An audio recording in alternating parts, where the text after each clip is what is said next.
High Output Management, Andrew S. Grove.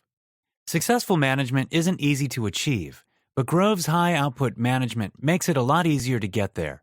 In this 1983 landmark publication, the former CEO of Intel shares his wisdom on how to manage a company, advice which still retains much of its relevance today. So whether you're in charge of a large or small business, or you're striving to become a manager, get ready to learn how to successfully manage your company. What's breakfast got to do with Intel? If you've ever worked as a server in a restaurant, you have already received the perfect training to become a manager. Being a server is all about understanding and managing the principles of production. Imagine you're in charge of serving a breakfast that includes a 3-minute soft-boiled egg. The challenge here is to serve the breakfast at the scheduled time, with great quality and at a low cost. So how do you go about delivering the perfect breakfast? First, you have to identify the so-called limiting step, the step that determines the overall flow of the operation. In this case, the breakfast item that takes the most consideration is the boiled egg. This is the operation around which you must structure all other steps: the assembling of the breakfast tray, the toasting of the bread, and the pouring of the hot coffee. Preparing this breakfast essentially summarizes the 3 fundamental production operations: process manufacturing, assembly, and test. The same principles apply in managing a large company like Intel. Of course, you are probably going to encounter problems when preparing the ideal breakfast. There could be limited toasters available, or the eggs may have gone bad. Your job as a manager is to try and detect problems at the lowest value stage. Since all production flows have a basic characteristic, the material becomes more valuable as it moves through the process. This, in the breakfast factory, would mean checking the eggs upon delivery to ensure their quality. Managing the breakfast factory. To effectively manage a company, in this case, your breakfast factory, you need a few production indicators, the measurements to determine the output of your company. In this case, this refers to the number of breakfasts delivered, the profits you make, and the satisfaction of the customers. To do so, you could use 5 good indicators: sales forecast, inventory, equipment, manpower, and quality. These should be checked every morning to spot and correct any potential problems that might occur. How many breakfasts are likely to be sold today? How many eggs, or slices of toast, or pounds of coffee are available? Is the toaster broken? Have any servers called in sick? Finally, to check the quality, you could set up a customer complaint log and check this at the beginning of the workday. To be most effective, start pairing the indicators. For example, you could check off the inventory levels against the sales forecast to make sure you've always got enough raw materials to deliver the requested amounts of breakfasts. Good indicators measure physical, countable things. This allows for objective measurements and makes it easier for your employees to know what their objectives are. What makes a good manager? Now that you know the basics of production and how to run your own company, you must learn to effectively manage your employees. First of all, it's important to recognize that any product you create is a team effort. Any kind of business, be it in sports, in government, or in medicine, is always the result of teamwork. The output of a manager is a result achieved by a group, either under her supervision or under her influence. The job of the manager is to increase her output, meaning to increase the output of her team. One of the main jobs of managers is to acquire information. To receive information, it is necessary to talk to your employees, and to do it often. These days, the quick acquisition of information that transcends company levels has been enormously simplified by email correspondence. Even a quick chat at the coffee maker can give you all the information you need in a timely manner. Still, written reports are also important, mainly because they are more precise than any verbal report, and additionally because they force the writer to think about trouble spots and enforce self-discipline. As a manager, aim for a healthy mix of both written and verbal reports. Apart from gathering information, it is also your duty to distribute information to your employees. Finally, a manager must also be a role model for the people in his organization.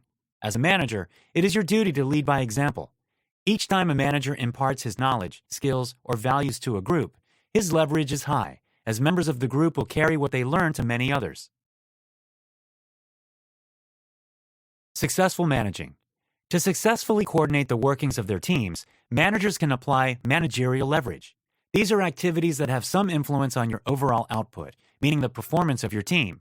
One way of exercising managerial leverage is through performance reports. You spend a small amount of time to review an individual's performance, and it can have a potential long-term effect on the overall output of your team. Managerial leverage isn't always positive, though. Quite often, you will find managers who use their authority to meddle with the efforts of their employees. This will ultimately lead to team members having less initiative, as well as very restricted view of their duties. As a manager, you will have to choose the activities which represent high leverage, meaning that they will have the biggest impact on your team's performance. At Intel, for example, this meant paying close attention to customer complaints. There is no such thing as a perfect management style. It always depends on the circumstances you work in. But there is one way in which you can adjust your managerial style, and that is by paying attention to task-relevant maturity, TRM. This describes an employee's ability to deal with a job, their expertise, as well as their sense of responsibility. When their TRM is low, they will need more guidance by the manager in the form of detailed instructions. Similarly, when it is high, they should be given more freedom. Just like bringing up a child, the more experience an employee gathers, the less support they will need. Regardless of the TRM, your job as a manager is to regularly monitor your employees closely enough to avoid surprises. Planning and decision-making. A manager is also in charge of decision-making, which makes the collection of information all the more important. Especially in modern information-based businesses, there are two types of managers: the know-how manager, someone who influences through the amount of knowledge and expertise she has, and the actual manager, who officially holds a managing position. Hence, decision-making at information-based companies such as Intel must be encouraged through free discussion of the problem. This should happen without reservation or judgment. The next step is making a clear decision, even when it is controversial. Decisions should be reached at the level of lowest competence, as these are the people closest to the problem. And finally, the decision should be reached when the full support of the group, meaning everyone, is willing to back it. The two basic managerial tasks of gathering and distributing information and making decisions depend on communication. That's why meetings are one of the most important tools you have in your work as a manager. You might consider them the curse of your existence, but try and use the time allocated to meetings as efficiently as possible. Intel's success largely relies on the regular one-on-one meetings between supervisors and subordinates. These offer opportunities for mutual teaching and an open exchange of information.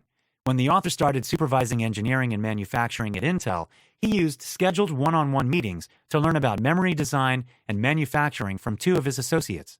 Along with all the other important duties, a manager must also plan for the future of the company, especially in today's ever-changing economy defined by a global free market. It is important that future plans are not fixed, but rather help a company to steer through troublesome waters and react to sudden changes in the industry. Motivating your team.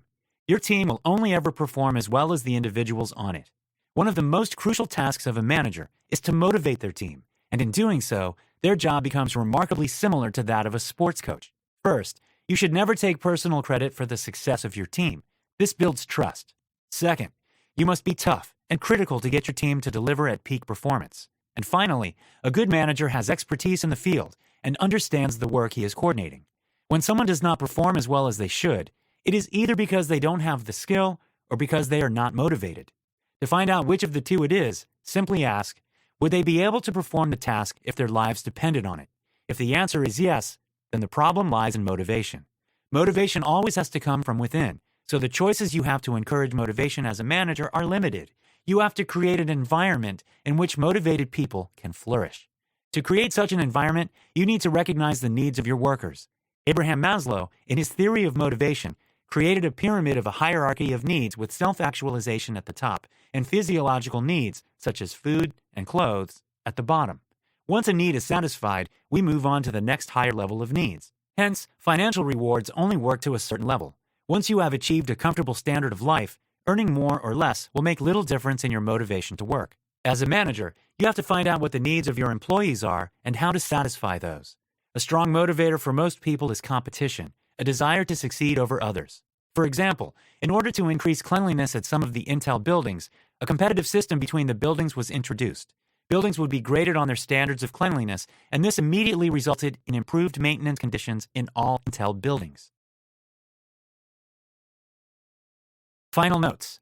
A successful manager is familiar with the steps in the production process, gathers and distributes information, and motivates his team. Good management output consists of the efforts of the team.